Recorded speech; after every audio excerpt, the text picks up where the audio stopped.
Hello friends, welcome back to the new video. In this video guys, we are going to talk about how to change font style in our Samsung phone device.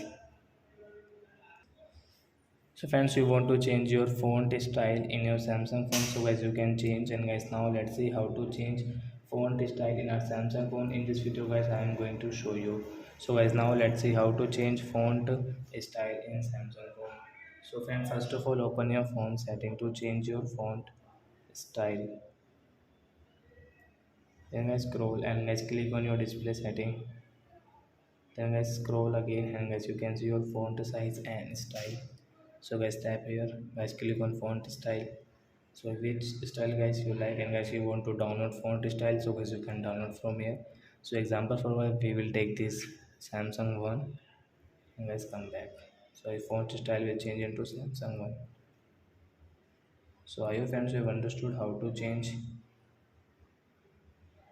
font style in a Samsung phone.